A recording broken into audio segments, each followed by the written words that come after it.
Hi, this is Robert O'Reilly. My name is Gowron. Honor to you and your house. You're listening to Trek FM.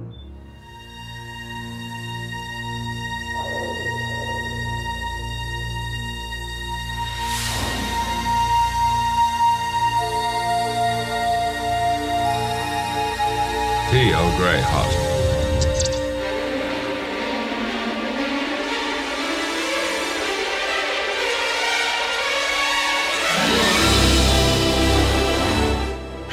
And welcome to another episode of Earl Grey, Trek FM's dedicated podcast to the next generation. I'm your host today, Amy Nelson, and joined with me are Lee Hutchison and Richard Marquez. Hi, guys. Hello. Hey. Hello, Amy. How are you? Welcome back. Thank you. Thank you. I have been gone for a couple of weeks, so it's nice to get back talking next generation. Before we do, I just wanted to talk to you about an email that we got and was happy to receive it from Brad. And he says, let me preface this by saying you guys are doing a great job. It seems that all of the crews have hit their limits, and I'm glad to hear you taking up the Earl Grey mantle. As Captain Kirk said at the end of Star Trek VI, this ship and her history will shortly become the care of another crew. We appreciate your email, Brad, and welcome all of you listeners to send us an email or talk to us at the Babel Conference, and we're very happy to talk next gen and anything Star Trek you would like to say. Well, today we are excited to continue our series of Unsung Episodes where we will look at each season and talk about those episodes that get overlooked by the obvious great episodes of each season. Today, we are going to cover Season 2, which many fans only seem to remember Dr. Pulaski, but there's so much more than just the absence of Dr. Crusher. So before we start, I just want to get your opinion, guys. Do you prefer Dr. Pulaski or Dr. Crusher? Lee? Dr. Crusher, hands down. Dr. Crusher was like my childhood love. And she will always hold a special place in my heart. I found Pulaski, Data was probably my favorite Star Trek character ever as a kid, and Pulaski's attitude to him was very annoying, and I was a bit defensive about Data in comparison to what she was saying. So yeah, it's definitely Dr. Crusher for me. All right, well, I think we're gonna hit that a little bit more later. Richard, what doctor do you prefer? As a child, Crusher, but as an adult, Pulaski. Oh. Crusher killed everyone. Well, no, not kill. It killed everyone. Someone died, and you always get that that she's whatever she's on. She's in the sick bay, and you're in there with her. You're gone. So but I mean, overall, it was a good choice to have Pulaski on, because I actually like a lot of I forgot some of these episodes when I rewatched some of these, and I really wish she would have came back as a guest or something like that, or maybe she was on an outpost and the Enterprise happened to save her or help her or whatnot. But oh well. Yeah. So what'd you think, or which one do you like or prefer? I prefer Crusher. She just was the one that, started the show, and I liked her interplay with Picard the best. I prefer Dr. Crusher, but I love Pulaski too. She does a great job and does fill in that older, motherly, good doctor role. So, yeah. All right, well, let's dive into Season 2 and tell our listeners why they need to revisit some of these episodes. Since we're highlighting episodes that don't normally receive recognition as being good, we have agreed that no one will include Measure of a Man, a fan favorite. Each of us has a list of their top 3 episodes, and we haven't shared them with each other.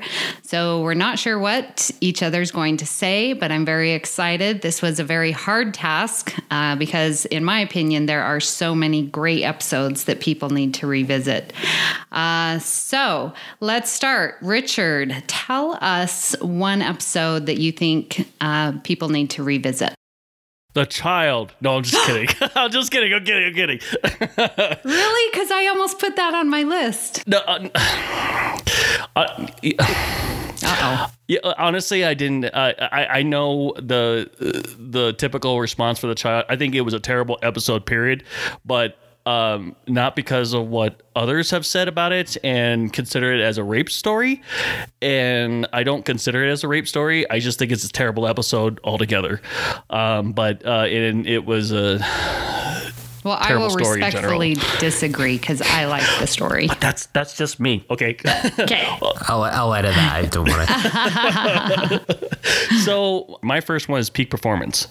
I absolutely love this episode. It's one of the very first ones that we really hear that, Starfleet's not a military organization, yet, they have weapons enough to decimate planets and stuff like that. And its purpose is exploration, according to Picard.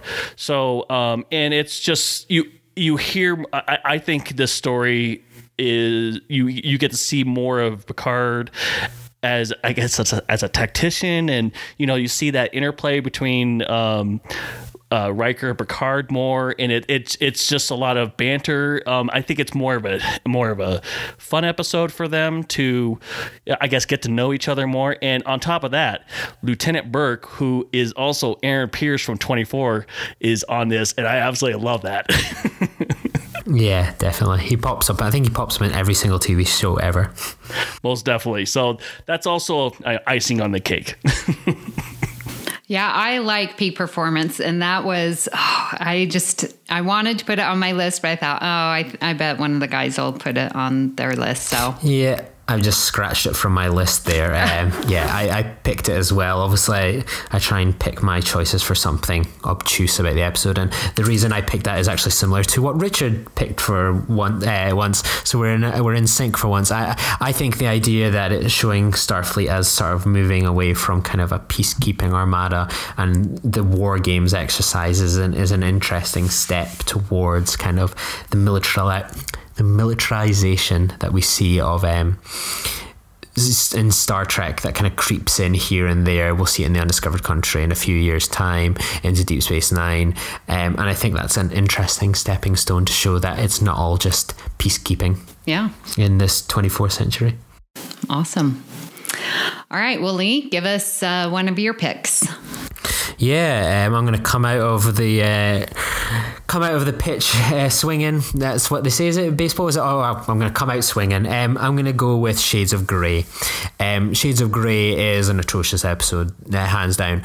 But in 729 episodes of Star Trek, getting from there to here, it's the only clip show, so it's an enigma in itself. I think Shades of Grey is pretty awful, but I think the fact that they made a clip show makes it quite interesting that we've got hundreds of episodes and hundreds of episodes of Star Trek where we see them going off and exploring strange new worlds, and the idea that Star Trek is, you can dip into episodes and you think, it's a bit dated of its time, and I think the clip show is just one of the most dated concepts. And what I find bizarre is that this episode wasn't maybe just moved around in the schedule to being, say, the penultimate episode of season 2, and then peak performance is the final episode, kind of go on a high. You punched them up, you dusted them up, or whatever it is. Instead, they decided to go with the clip show, and I find that really quite fascinating. That this is a decision, bizarrely, that they went, this is what we're going to finish season 2 with. This is going to be our big exit for the season. And I think to see how Star Trek would do kind of a clip show, that we see all these dramas, and Stargate, I thought did them quite well. See how Star Trek does a clip show, because they're never going to do it ever again. And the fact that it was such a disaster makes it quite interesting in that respect as well, because Weapons went quite well and they were able to integrate it well and make an interesting story. Would we have seen kind of other clip show episodes when it comes to doing filler episodes? Maybe. I think the fact that it was such a disaster plays an important kind of milestone in the future of Star Trek to come, and yeah, it's certainly worth giving it a watch for that kind of historical purpose and the uniqueness in the Star Trek canon, that this is the one and only time. Well, I have Shades of Grey on my list. 50 Shades of Grey all round it. And I liked it. I never thought of it as such a terrible episode. I thought we get to relive. They have 17 different clips, 17 episodes from the past 2 seasons. I mean, this is your walk down memory lane.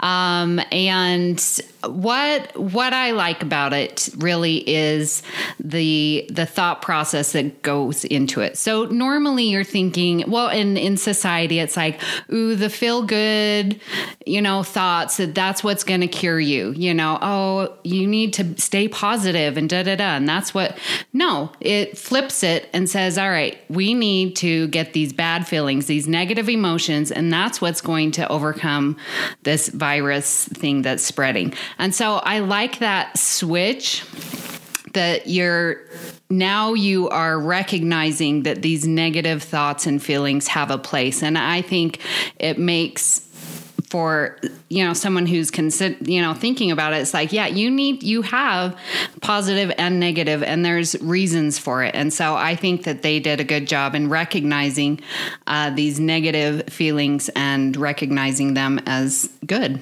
and that we have them and that we use them. Do you want to know a really bizarre bit of trivia about this episode? What's that? In the UK, like on the back of the Star Trek videos, they always have an image. It could be just a picture of Picard on the bridge or whatever. For some bizarre reason, the episode picture on 3 different VHS that have Shades of Grey on it, it's like a picture of Troy and Pulaski, and they decided to make it black and white for some reason. It is literally in Shades of Grey. Nice. I have no idea why anyone went, that's what we're going to do with that. We're going to make it black and white. I have no idea what they were thinking behind the scenes there. So yeah, that's a bizarre one. I was reading that the original title was going to be Riker's Brain. Oh God, Spock's brain. It is right? compared to that. That would make a good double bill. Why don't we get here it's Trek FM base camp, let's get a few beers, get some hot dogs on the go, let's get the Standard Orbit guys over, and we should do a podcast where we do a double bill of talking about Spock's brain, then the unofficial Riker's brain. You guys up for that one day? Yeah, let's do that. Yeah. It'll be the Trek FM cookout. So is that Ken? Come on over to our place. We'll get the hot dogs on, and considering how pretty poor some of these episodes are, we might maybe want to have some bleach as well next to the punch. Well, hot dog, let's do that. Exactly. I like that idea. Well, we will make it so. All right. Well, now that that one is off my list, I will give another one. And this is my number 1. I remember season 2 for this episode, and it is Loud as a Whisper. I love this episode. First of all, it's a good Troy episode, so we all know how I enjoy Troy episodes. But there's so many different things, so I'll try and talk fast. So I really like the idea that you're having a chorus speak for you. There's going to be so much less misinterpretation. If my passion person is speaking, then where my thoughts are, or if my logic is speaking, right? And then I love the idea that they have this female character is the one that binds the two, passion and logic, together. I thought that was a very nice touch there. And I just think, man, there would be so much less confusion and miscommunication if there was a certain sign or a certain person that was speaking and saying, all right, this is how I'm coming at you. So there's going to be less misinterpretation of it. So I love that about the idea of this episode. Right. And I actually like this episode too. It's not on my list, but I actually completely forgot about this episode, but it's definitely one of my favorites. It definitely, personifies the importance of communication, even among languages that are completely different from each other. That's funny because I was actually reading an article not too long ago about how English is considered has more racism towards things in on descriptions and stuff like that, whereas other languages are more. I really didn't read it the whole way through, but I mean, it was a very interesting article what I read, because I was trying to speed read. I'm sorry, I was trying to speed read through it and just go. I was doing other things as well, but like, yeah, this episode definitely made it important that communication is far more important, and it takes time to get your point across and make it right. So yeah, I my minor is communications, and so when I ran a communication class in middle school as an elective, I showed a part of this, and then we had the discussion of, okay, so what if I'm talking with this intention, and so wouldn't it be great if we could just hold up a sign and say, all right, I'm mad at you and this is what I'm saying, or I love you and this is what I'm saying, type of thing. I find it just a very communication wise a great episode. But I love Lee, as the resident counsellor of Earl Grey, it is an interesting kind of argument, because I think the reason it obviously works so well, you've got these different characters kind of highlighting the different emotional states, whereas all of us humans, it's all kind of, we're so full of contradictions that you can be totally like in love with a girl or whatever, or a guy, whatever, and you may want to kiss them more than anything, but then there's that part of you inside that's fear as well, like what happens if I touch their hand, or what happens if I go in to kiss them and I'm rejected. That all these things just are constantly clashing with each other, that flight or fight thing is all in our heads, and and the idea that we could separate it out and make it nice and clean is just would be so amazing. Until then, I think we're just going to be constantly competing with different emotions in our head to get the dominance of in those moments. Yeah, and I like how Troy, I mean, she does play a pretty important role in this episode, and she points out when Riva loses his chorus, well, can't you turn this negative into a positive? And then that whole idea, and then she's so smart, because Riva, here he is, ultra confident, has this ego, and she just plays right into that ego and says, well, I'm going to go down and try and get the ceasefire to continue and to mediate between these two. And it just plays right into Riva's ego, and it's like, you can't do it. And so it sort of forces him to step up and to turn that negative into a positive. And I appreciate her role in that. She does a great job. I think it's so violent, the death as well of the chorus. It really is like, oof. For Star Trek, it's pretty X-rated. Yeah. So, yeah, that's my first pick, Loud as a Whisper. Lee? Yeah, my next one is Emissary. Benjamin Sisko arrives at Deep Space... Oh, wrong series. The wrong Emissary. The chortle. The Emissary.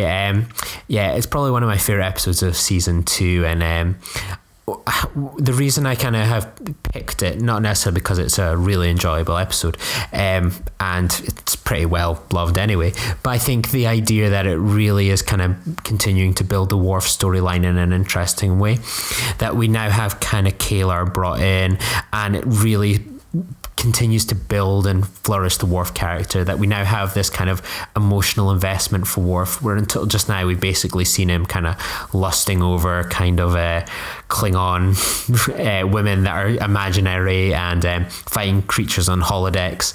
We're now getting an idea of what it was like to grow up as Worf, and how that has kind of influenced his attitude to life, women, relationships, and kind of career. And I think that's going to continue at a pace that probably my favourite episode of The Next Generation, depending on which day of the week it is probably Reunion. And like, if you don't have Reunion, doesn't pack the same emotional, powerful punch without this episode. And I think then into Reunion and episodes before that, we're starting to build into the Khitomer arc, the deception with the Romulans, everything just kind of, this seems to be a real kind of ground zero for the Worf character, that Season 2 seems to have kind of plenty of episodes like this. You know, we meet Riker's dad, and we're getting more kind of that natural season 2 of what are these characters' pasts and where are they going. And I really think this is such a critical episode in Worf's development, and I think K'Ehleyr is just a brilliant spunky character, and a brilliant companion to Worf. I mean, she just isn't buying into his Klingon nonsense whatsoever, and I think there's a lot to enjoy here, and I think it is definitely a critical and important episode in the development of Worf. If we don't have this one, future episodes, you know, this is where Alexander was born, and conceived. Yeah, conceived. Yes, conceived. Yes, conceived. Yes, I'm the resident counselor. I'm not the resident doctor. Right. So it's a real important episode all round, I think. Yeah, I actually enjoy that episode a lot. That didn't make my list. There was another one, but we'll discuss that next. Well, I was going to put the emissary as well, but I knew Lee would include this in his list. If you remember our Q&A episode a couple months ago, Lee mentioned that Susie Plaxton was his favorite secondary character. I joined in, but I was too late. So yeah, I also enjoy the emissary. I think, Susie Plaxton does a fabulous job, and I like the interplay between Worf being full Klingon yet raised by humans, and then here we have K'Ehleyr, who's half Klingon and half human, and so those parts, you know, that they clash so well together. That's the best way I can put it. I like those two. It kind of reminds you of another character, doesn't it? B'Elanna? Oh. From a whole nother series. Yeah. Well, I'm sorry.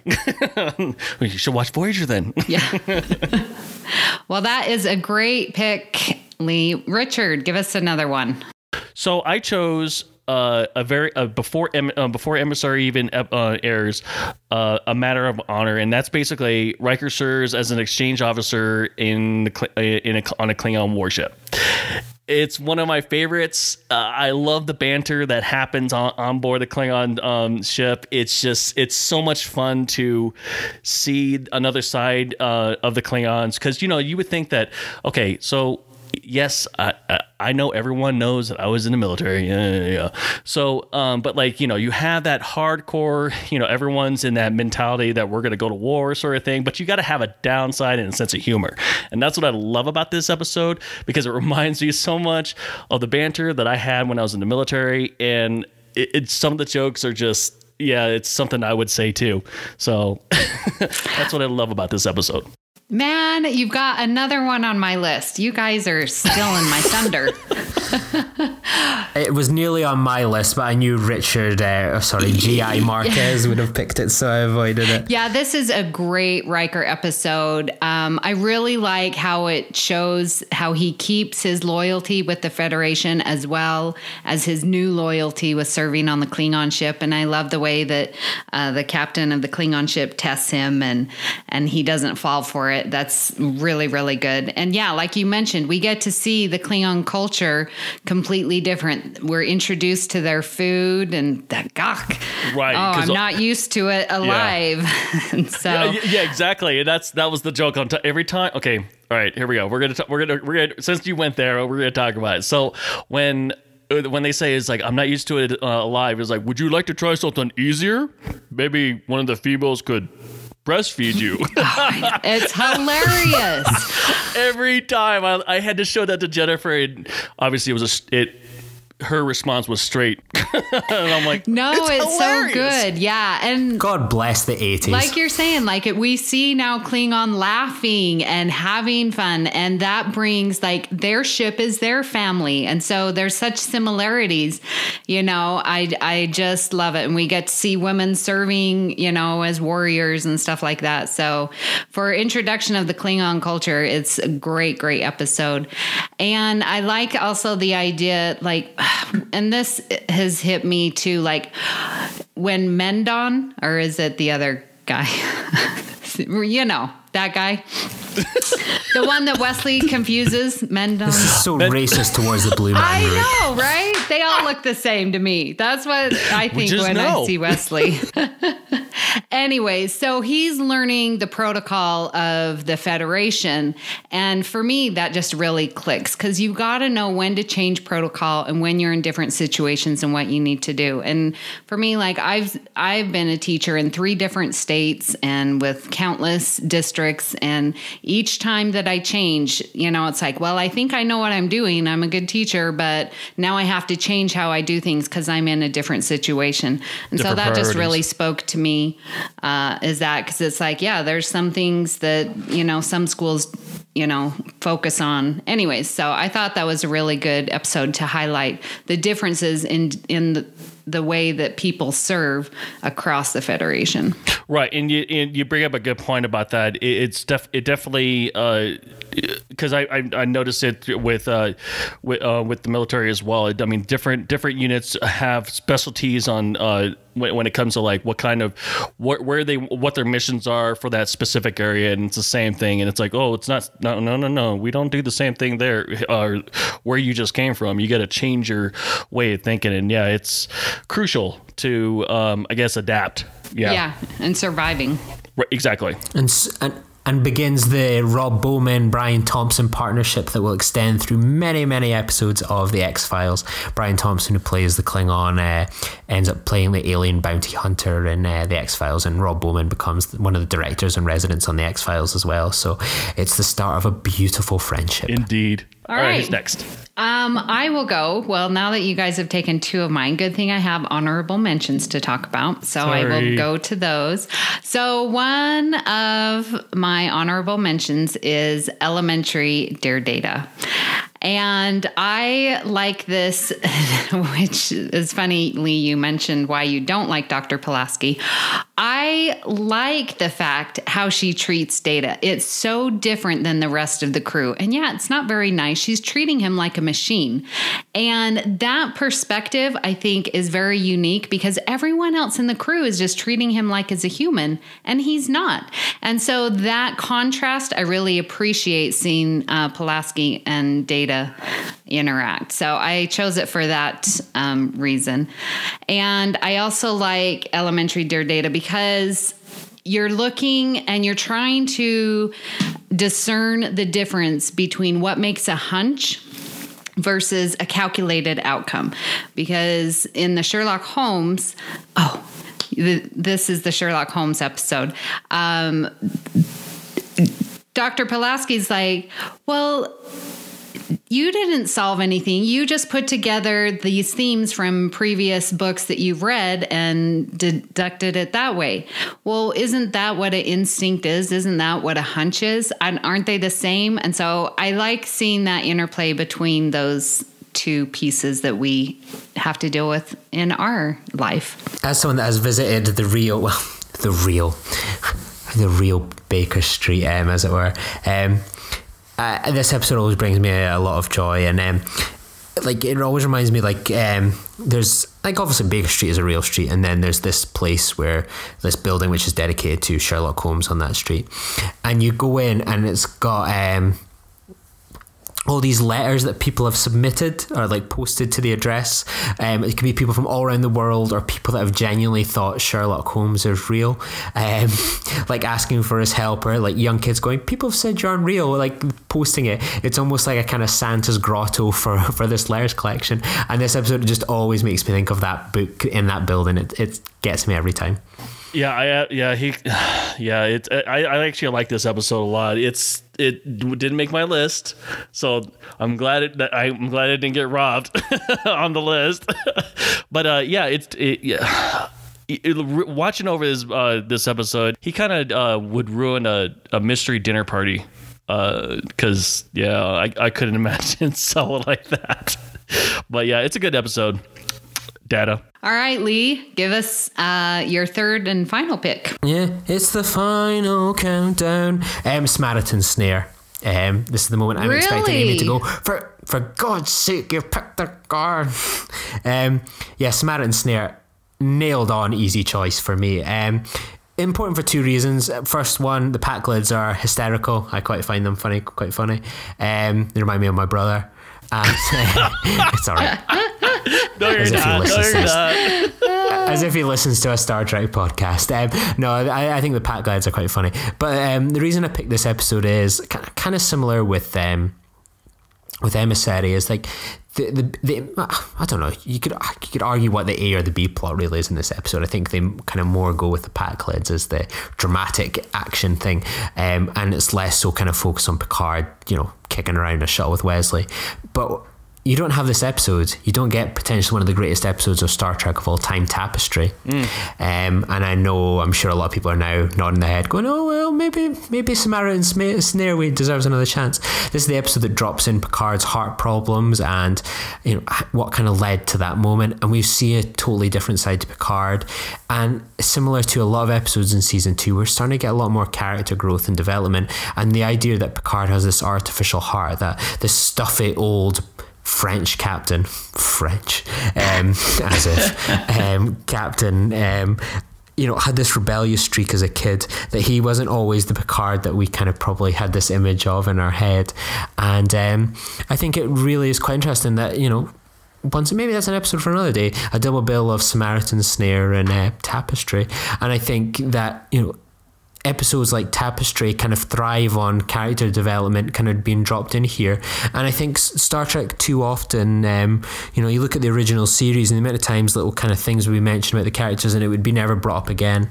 The idea that this little kind of nugget, and it really is barely ever mentioned again until season 6, but it shows kind of the depth that the next generation can go to and that the writers can kind of go with in the future. Like, it's just something that's a bit of a throwaway line, a bit of development, and then it gets expanded into its own amazing episode in like 4 years' time. And I think Samaritan Snare, despite the kind of the stupid, hysterical, whatever combination, whatever option you prefer, A plot, there's something really serious going on behind the scenes in the B plot, and I think it really is just, we don't get this. We don't get one of the best episodes of Star Trek. You got to take the rough with the smooth sometimes. Agreed. I too like Samaritan Snare, definitely. When you said that it's a story that leads up to Tapestry, yeah, that makes sense. Yeah, we definitely need something like that, and I don't know if they had an idea or were developing a story like that, but yeah, it definitely. Yeah, it's on there now. So, yeah. Well, and you don't want to underestimate anyone either. That's a good point. Yeah. Yeah. They want to go faster. Don't we all? Isn't that a story for life itself? It is. We like things that go. Talking of go, what's your choice, Richard? I like this episode mainly because it's a Data story, but I chose Penthouse. Data makes contact with a young girl in a pre-warp civilization, and they're facing annihilation. So one of the things I really love about this, it's obviously a prequel to Who Watches the Watchers. Obviously, it's a little bit it's a more of a dilemma because it deals with a child, and really it's a test of the Prime Directive, and that's what I really love about it, because it's the innocent of a child who wants to be saved and wants to be helped, and it's like, which do you choose, the Prime Directive or the child? I mean, it's like, it's a child that's asking for help, and how could you not say, yes, we're coming to save you, versus letting them die? Is it a call for help? That's part of the debate and discussion that they have. Right, exactly. And it's a very, I mean, it makes sense on the arguments that when they have their little round tables of the seniors, and it's just one of those stories that I'm like, there are a lot of stories in TNG where I'm like, okay, whatever, I can skip over this. But throughout the whole entire episode, this is not one of those episodes I can do that with, because a lot of it's important. Well, there goes my last list. You guys. We're shooting them down like ducks. I'd love to see a reality where like Data picks up this thing where it's like, help me, Obi-Wan Kenobi, you're my only hope. And there's like an entire like scene of them just like sitting in the Picard's office, just like can we really intervene here in this Rebel Alliance thing? You know, the Federation won't allow it. And like them debated, like, we can't get involved with this Death Star and its plans, you know, even if it is to wipe out millions of people. And, you know, they're all making their cases and, you know, well, we've got to help the people of Alderaan. Oh, but they're pre-warp civilization, and, you know. And then I wonder if they would have helped Obi-Wan Kenobi. Crosses the streams. Yeah. Yeah. Well, I like that Picard, like, he goes to bat for each of his officers. And I just think that again puts him as a great leader and ship's captain. It's a great episode for Picard as well as for Data. I concur. So should we do honorable mentions, even though we shot yours out of the sky? Yeah. So, well, I have more I could always say, but give us an honorable mention, Lee. The Royale. It's so crazy. Like, this pulp fiction story brought to life. Yeah, I think it's, a lot of people kind of criticize it, but I always like when I want to see a Star Trek timeline where they kind of show the history of NASA that gets touched upon here and there in Star Trek. We see it in the awful Voyager episode, One Small Step, and we see some of it here in the Royale. And I'd like to see I like when they tie in Star Trek into NASA. I wish they did it maybe a bit more better, if it was a bit more better than that. But yeah, I like when the real world space exploration is brought in. Mm-hmm. And are we doing another? Is it just one honorable mention? Hold on. Yeah, I want to talk about the Royale. Okay. I think that one it's memorable. So you can't say it's bad because you remember it. There's some episodes that you say a title and you're like, what was that one? No memory. But this one is so unique. It's so different. It deserves a rewatch. So I'm glad that you have it on your list. Yep, it's on mine as well as a memorable honorable mention as well. And it's actually a victim of many memes for me because it's got my favorite one is when Riker holds up the NASA symbol, and the meme that I have is Matt Damon has costed the United States such money, leave his butt out in space. So yeah, that's what I use that quite a bit when anyone talks about Matt Damon. But but yeah, I actually love this episode. I'm actually surprised I didn't put it as my top 3 actually. But this episode reminds me so much. Obviously, it's before, but it reminds you of Bada Bing or Bada Bing, Bada Bang, and that's also one of my favorite episodes that I love rewatching over and over again. And this episode is one of those ones that I like to rewatch quite a bit. So I'm glad you mentioned that because I thought it was similar to that too, but I didn't want to sound crazy, so I'm glad I'm not crazy. But I did. Yeah. We did that on the From There to Here rewatch last year. That's right. I forgot about that. Fun. Yeah. Awesome. Yeah. All right, Lee. What's your other honorable mention? Or do you have another one? Yes, I do have another one. Contagion. We've spoken about how other episodes of The Next Generation will kind of take things that were mentioned in season 2 and kind of run with it in later episodes. Reunion and so remind us what Contagion is again.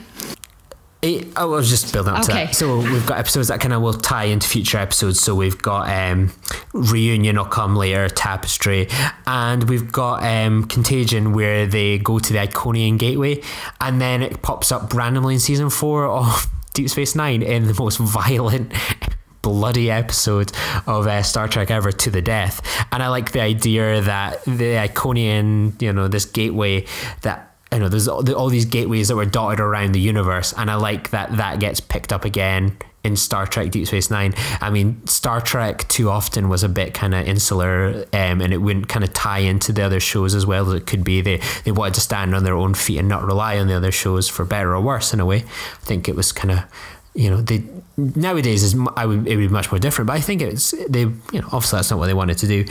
So I think the idea that they took the Iconian Gateway and they tied it into Deep Space Nine is really cool, and that's another double bill that I think is pretty awesome. Richard? Q who? Oh, yes. I think that goes without, explanation on why it should be an honorable mention. First time we get to see the Borg ever, and of course it's the build up that, First Contact, Best of Both Worlds. I go on and on. Guinan in the queue. That's, yeah. Yeah. I think everybody will agree with me on that. Yes. Yeah. So, yeah. Otherwise, that's it for me on my end. All right. Well, my list has been exhausted, definitely. So, well, talking season 2 isn't the only topic we've been talking about here on the network. Here's a quick look at what you might have missed elsewhere on Trek FM. Previously on Trek.fm, Standard Orbit. I opened up the garment bag and I see this like red tunic, like this top. I'm like, wait, this looks really familiar. So I try it all on. I try on all the wardrobe. Everything fits great. And I look at myself in the mirror. I'm like, holy bleep. And I turned to the wardrobe supervisor. I said, is this Star Trek that I'm working on? To the journey! Leola is a substitute for any ingredient he doesn't have. No sugar, Leola root. Yeah. No bananas, Leola root. No coffee, Leola root. Saturday Morning Trek. Roddenberry was very involved with the first episode. And for that episode, we needed to come up with the derelict spaceship. And as a result, as the brand new guy on the crew who had the spaceships and stuff in his portfolio, I got the job of coming up with that ship. Stage 9, a podcast about the people who make Star Trek. I mean, obviously, you have Nicholas Meyer writing for your Star Trek show. Is there any way that they're not going to be like, hey, Nick, you want to direct an episode? Because, I mean, like, would they... I mean, I cannot see any scenario in which they'd be like, I don't know, man. I don't know if he's right for this gig. And that's what else is happening on Trek.fm. You can listen to every show on the network at Trek.fm with links for iTunes, streaming services, and a direct download link. This episode of Earl Grey is brought to you by Audible.com, offering more than 150,000 titles for iPhone, iPod, iPad, Kindle, Android, Windows Phone, plus Mac or PC. To get a free audiobook of your choice, visit audibletrial.com/TrekFM. Thank you, Audible, for supporting Earl Grey and Trek FM. If you are a weekly listener and would like to directly help Earl Grey, please consider becoming a patron of Trek FM. At patreon.com/Trek FM, you can choose a pledge level and receive rewards for becoming a Trek FM patron. At the $5 a month level, gets you into our patron zone. This is where you get exclusive content and access to our early release of our shows. At the $15 a month, you will get to participate in our monthly roundtables. These are so much fun, and that's where I got started on the network. At the $25 a month level, get you associate producer credits for any podcast you choose. And at this time, we would like to thank our current Patreon associate producers, Michael Huter and Justin Ozer. Thank you for supporting Earl Grey. Another way to help out the network and get cool stuff is to visit Redbubble. At redbubble.com/shop/TrekFM, you can find amazing designs for shirts, pillows, phone cases, and more. And with each purchase, a portion of the sales goes to Trek FM. To connect with other Trek FM listeners, you can join our Facebook discussion group called the Babel Conference. Search BABEL on the Facebook field, and you can join in. You can also like the facebook.com/Trek FM page for show updates and announcement. The network is also on Twitter at Trek FM.